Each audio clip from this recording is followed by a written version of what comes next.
Torch relay for the National Games kicks off in Hong Kong and 3 neighboring cities. One of the torchbearers was a robot in Shenzhen. And the U.S. releases details about trade deal made between President Xi Jinping and U.S. President Donald Trump in South Korea.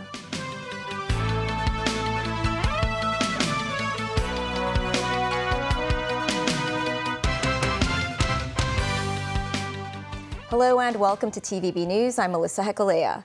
The torch relay for the 15th National Games commenced this morning. It was held simultaneously in 4 cities: Shenzhen, Hong Kong, Macau, and Guangzhou.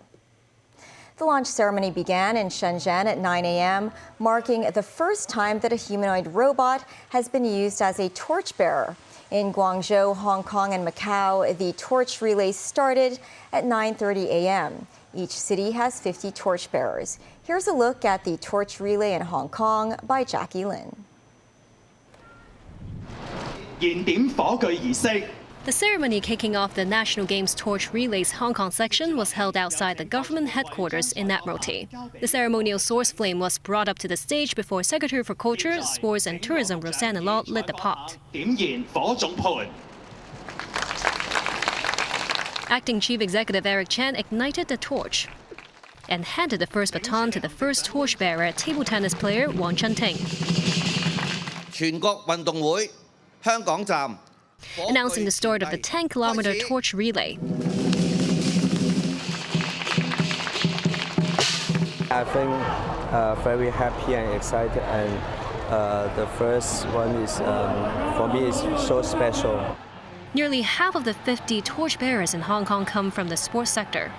They include the second torchbearer, Sun Yi-wen, an épée fencer from the national team, and Olympic swimmer Stephanie Au. National Games is hosting in Hong Kong. We are part of the National Games, so first time being a torchbearer in Hong Kong really means a lot. The torch was carried along the Central and Western District waterfront promenade to the Golden Bohemia Square. This section encompasses representatives from the political and business community, including Executive Council member and Jockey Club Chairman Martin Liao, Henderson Land Chairman Martin Lee Ka-shing, Timothy Falk, President of Sports Federation and Olympic Committee of Hong Kong, China, and Sun Hung Kai Properties Executive Director Adam Kwok. The torch then sailed across Victoria Harbour aboard Star Ferry, carried by head coach of Hong Kong's table tennis team Li Ching, watched on by citizens and tourists.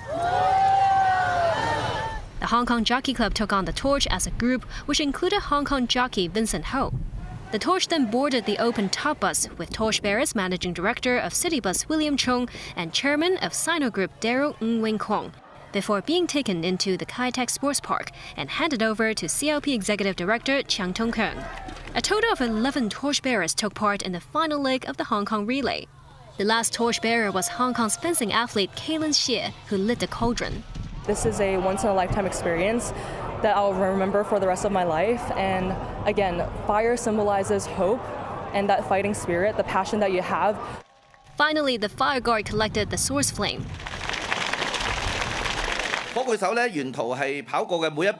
Acting Chief Executive Eric Chan knows that sailing athlete Nicholas Halliday has already struck the first gold for Team Hong Kong China in the National Games, which marked an exhilarating start for the city. Weighing 1.6 kilograms, this torch features a streamlined metal frame and a peony at its base, symbolizing the 3 regions' unity and prosperity. Jacqueline, TVB News. As part of the nation's drive to embrace technology, the National Games torch relay stretch from Shenzhen to Guangzhou incorporated numerous tech elements, including a robot carrying the torch. Timothy Lee tells us more. Kicking off at the Lianhuashan Park in Shenzhen, Guangdong Party Secretary Huang Kunming was the National Games torch relay's first torchbearer. And soon, the torch was passed to a robotic runner.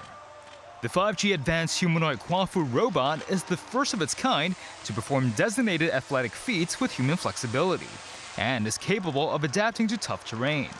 But it's not only humanoid robots joining the event today. Torchbearers were also greeted by robotic dogs, bringing with them gifts such as the National Games mascot.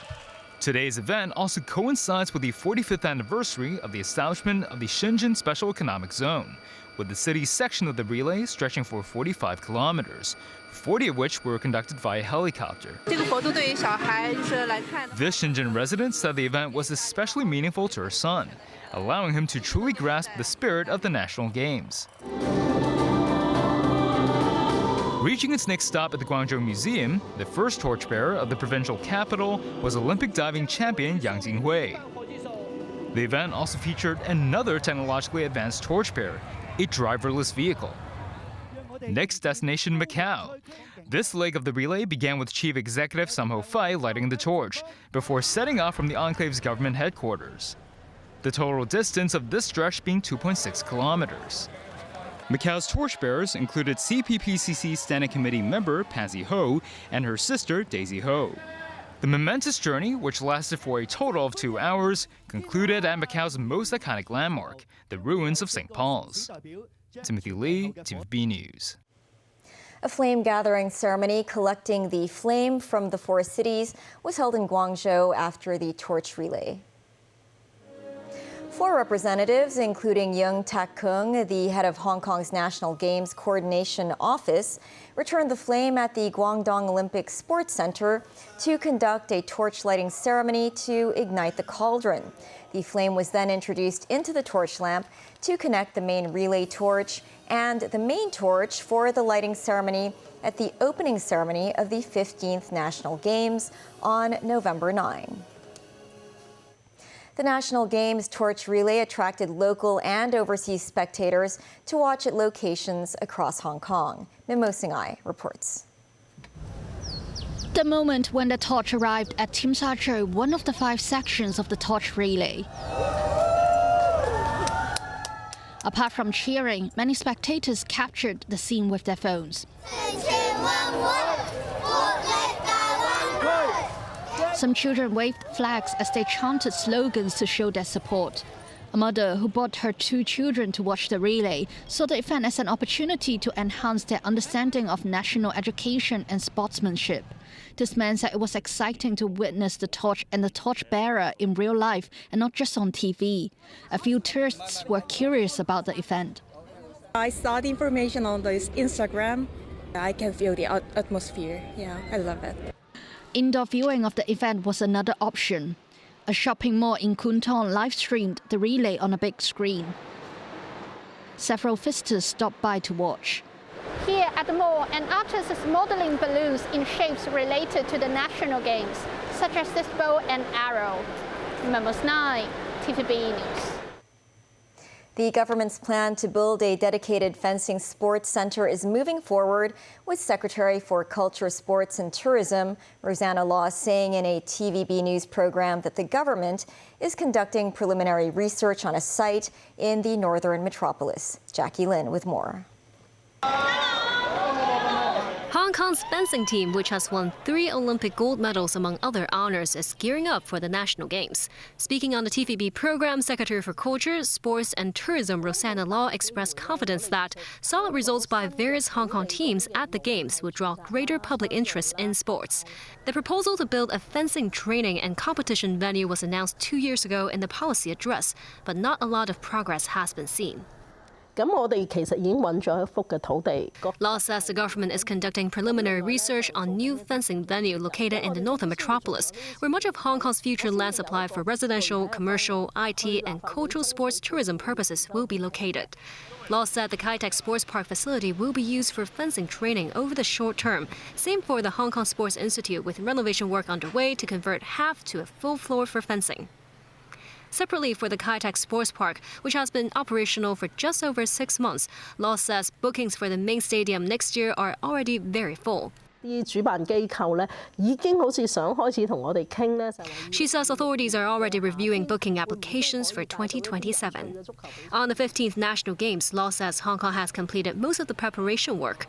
Around 30% of the 400,000 tickets for the 8 events hosted in Hong Kong have been sold. She expects around 100,000 travelers will visit Hong Kong for the Games. Jackie Lin, TVB News. In other news, the White House has released details of the deal coming out of the meeting between President Xi Jinping and Donald Trump in South Korea. Beijing is to pause sweeping export controls on rare earth announced last month and take measures to resume shipments from chip maker Nexperia. Meanwhile, Washington will not implement the 100% additional tariffs on Chinese imports. Danny Zhou has the report. The White House has announced more specifics of the tariff and trade deal struck between Donald Trump and Xi Jinping in the South Korean city of Busan earlier this week. Under the agreement, the Chinese authorities are expected to issue licenses for materials such as rare earths and graphites, effectively cancelling the export curbs rolled out this April and in October 2022. The White House declared that Beijing will take measures to ensure the Chinese facilities of Nexperia resume shipments, while pausing anti-monopoly and anti-dumping probe into American semiconductor supply chains. Other key details of the thaw include its suspension of the retaliatory tariffs on U.S. chickens and soybeans since March. Beijing will purchase at least 1,200 tons of American soybeans in November and December. It will resume buying sorghums and lumbers from the U.S. as well. In addition, the White House says China will work to stop the flow of fentanyl into the U.S., including a halt of its export of certain chemicals. Effective November the 11th, Washington will reduce fentanyl-related levies from 20% to 10%, while suspending the port fees for China-linked vessels for 1 year. It will maintain its suspension of the so-called reciprocal tariffs until November the 10th, 2026, and halt plans to implement the 100% extra levies. The Chinese government released the consensus reached by the economic and trade teams from both sides on Thursday. A spokesman for the Ministry of Commerce confirmed they have agreed to continue extending certain tariff exclusion measures. China is slated to suspend relevant export restrictions on rare earths for another year. The US made positive commitments in areas of investment, and China will probably resolve TikTok-related issues with the US side. Danny Zhou, TVB News. Still ahead, Chief Executive John Lee returns to Hong Kong after APEC meeting in South Korea. 10 people injured in a stabbing incident on a train to London. And a new museum in Egypt opens to great fanfare.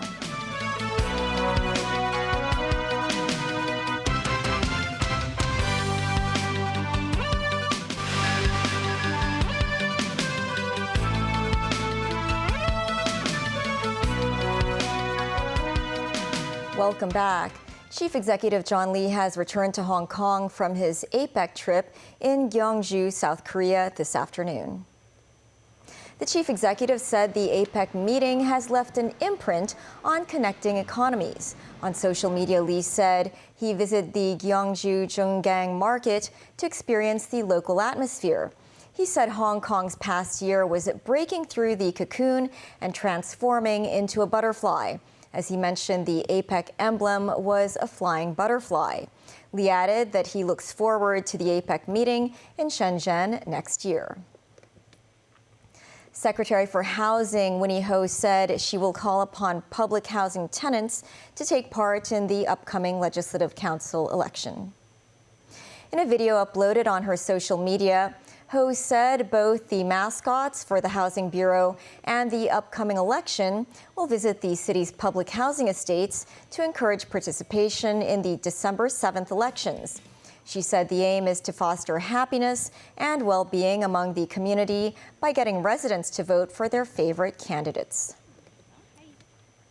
In the UK, 2 people are fighting life-threatening injuries after a stabbing rampage on a train heading to London. At least 9 people were hospitalized. David Garrett reports. The 1825 Doncaster to London King's Cross train that had been due to arrive in the capital hours ago remains in Huntingdon, stopped in its tracks shortly after a frightening knife attack unfolded on board. When heading south and near the Market Town station a few miles from Cambridge, police received reports of a stabbing attack as the passenger service left Peterborough, just over 100 kilometres north of London. Investigations continue with around half of those hospitalised discharged. Where armed police officers from Cambridgeshire Police boarded the train and arrested 2 people. Within 8 minutes of the 999 call being made, 2 men were brought into police custody. where they remain this morning. I can tell you that these are the first male, a 32-year-old male, a black British national, and a 35-year-old man, a British national of Caribbean descent. Startled travellers contacted police immediately. Armed officers arrived at Huntingdon Station at around 7:40 p.m. What happened was I was in Coach G and there was quite a few people coming through Coach G, and one of the people that were coming through, I had my headphones on, then heard them say, they've got a knife, I've been stabbed.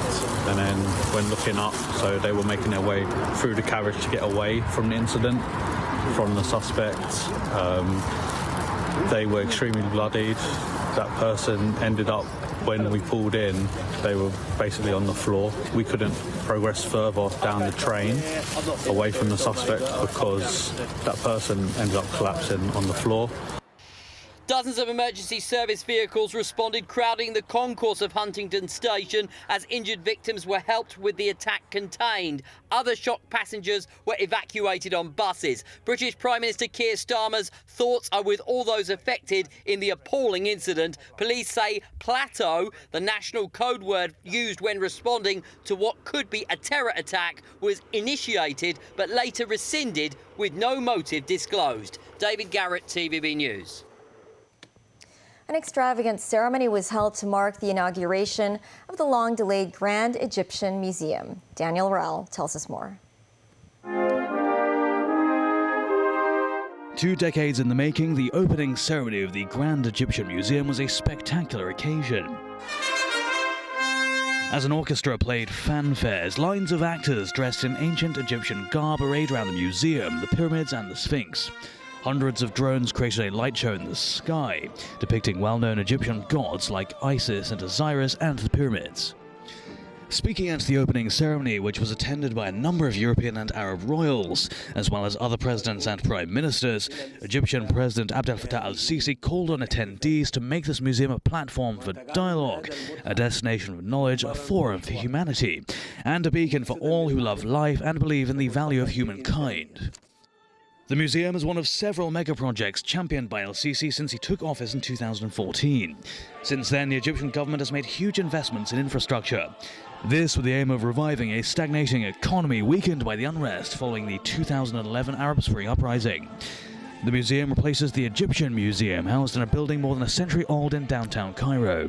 The museum, which was renowned for its elegant neoclassical style, had become antiquated and was often compared to a warehouse overpacked with artifacts with little explanation. Touted as the world's biggest museum dedicated to a single ancient civilization, the new building in contemporary style is a stark contrast. Its large open halls give space for some 50,000 artifacts on display, along with virtual reality exhibits. It displays the entire collection of treasures from the tomb of the famed King Tutankhamun for the first time since its discovery in 1922. The new museum is expected to attract 5 million visitors annually. Daniel, TV News. In recent years, Hong Kong has experienced multiple tragic cases involving caregivers. A recent survey found that many caregivers feel unprepared to handle the needs of terminally ill patients or the loved ones of the deceased, with experts recommending more life and death education. Jackie Lin reports. Commissioned by the Hong Kong Council of Social Service, Social Policy Research Limited polled more than 300 caregivers over the phone in June. The respondents took care of seniors aged 65 or above, or those with chronic diseases, physical disabilities, or mental health conditions. Nearly 1/3 of them work full-time, and 60% of them are considered high-burden caregivers, spending an average of 42 hours per week caring for patients. More than 40% reported fatigue, long-term insomnia, or other health issues. The survey is also the first in Hong Kong to examine caregivers' competence on end-of-life care, funeral arrangements, and community support. The average result is an unsatisfactory 4.97 out of 10 for such competence. The Hong Kong Council of Social Service says doctors may ask caregivers to decide whether to continue treatment or terminate their life support, citing the patient's condition and potential suffering. Caregivers often feel stressed over the decision, with some worrying that their loved ones did not specify funeral arrangements, such as sea burial or cremation. Apart from urging the government to promote elder care tech to improve basic home care capabilities, the group also calls out more end-of-life education, an issue that was highlighted as a result of the popular and critically acclaimed movie The Last Dance, so as to ensure fewer regrets in the patient's final days. Jackie Lin, TVB News. That is the news. Thanks for watching. Bye for now.